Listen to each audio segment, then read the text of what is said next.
que sería el registro tiempo-historia. Entonces tenemos que desarrollar lo que sería los parámetros de diseño con los que vamos a efectuar nuestro análisis sísmico. Estos parámetros, los más importantes, los que más se utilizan son la aceleración horizontal pico, la velocidad horizontal pico, los periodos predominantes, la razón de esto es lo que veíamos hace un momento, controlar los fenómenos de resonancia, las ordenadas espectrales y la duración del evento sísmico.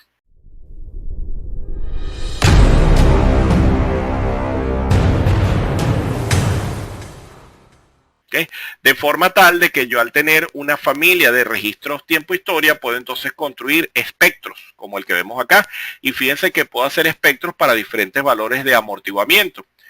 Ahora bien, ¿qué hacen las normas? Hacen familias de registros tiempo-historia construidos, como veíamos hace un momento, partiendo o de data registrada en sitio y adaptada según los niveles de amplificación de sitio, según la frecuencia del depósito y según los procesos de amplificación, o mediante construcción de registros tiempo-historia sintéticos, para finalmente pasar a lo que sería un espectro de diseño, que ya es un espectro suavizado, en donde todos estos valores cumplen con las máximas probables que se generan en los diferentes sitios.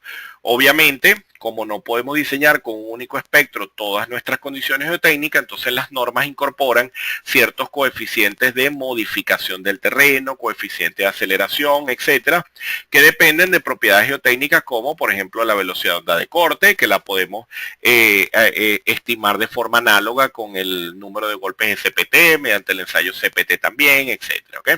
Y ya con este espectro de diseño es que entonces pudiésemos efectuar nuestros análisis. Obviamente, en el proceso de construcción del espectro, si estamos enfocados en el aspecto estructural, tomaremos nuestro espectro de diseño directamente y haremos el análisis estructural de nuestra edificación, pero este espectro sufre esta metodología de análisis para poder hacer los estudios de análisis los estudios de validación de amenazas sísmicas y lo que sería ya el movimiento en el sitio. Fíjense, por ejemplo, aquí les doy un esquema de cómo funciona un análisis de amenaza.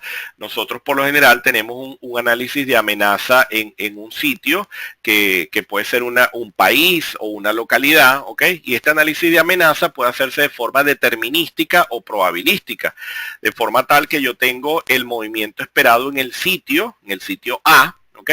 Y deseo conocer el movimiento en el sitio E. Lo que ocurre es que de acá, de A hasta E, aparecen ciertos factores topográficos y ciertos factores geotécnicos que modifican la respuesta. Entonces, mediante un análisis de deconvolución, ya veíamos entonces que la deconvolución era transformar el desplazamiento acá, que se obtuvo por el análisis de amenaza sísmica, lo llevamos a lo que sería la roca, ¿ok? Lo que sería la roca madre, y literalmente este movimiento o esta respuesta en la roca madre, si no existiese suelo acá, sería equivalente a lo que sería el movimiento en el afloramiento rocoso, lo que llaman el outcropping motion. De forma tal que si yo conozco el desplazamiento y la respuesta en la roca, puedo tranquilamente estimar lo que sería el movimiento en la roca madre en el sitio de interés.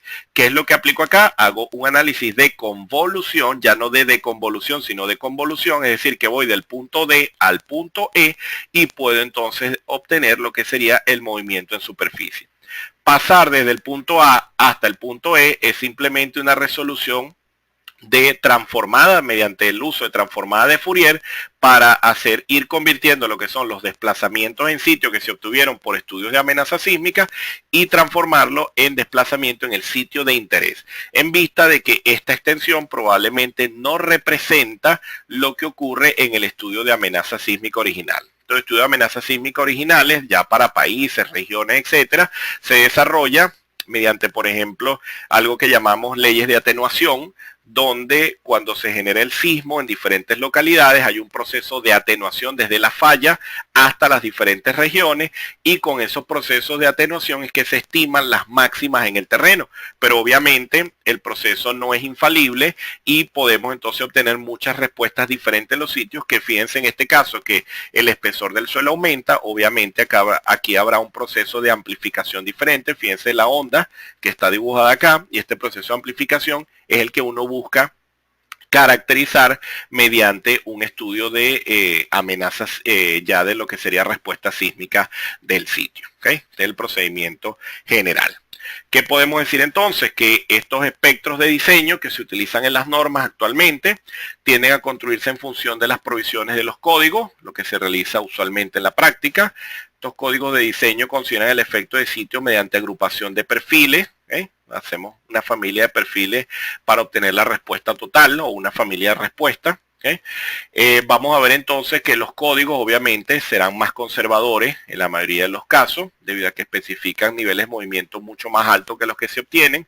De ahí entonces que el estímulo que ha habido últimamente es que se realicen estudios de microzonificación, estudios de amenaza ya particulares de ciertas regiones para poder controlar lo que sería los costos de nuestros diseños sismoresistentes. Entonces estos estudios de microzonificación sísmica definitivamente han logrado resolver este problema, porque si nos vamos con un único espectro que abarque todos los posibles comportamientos, probablemente tendremos proyectos sobrediseñados desde el punto de vista sismoresistente.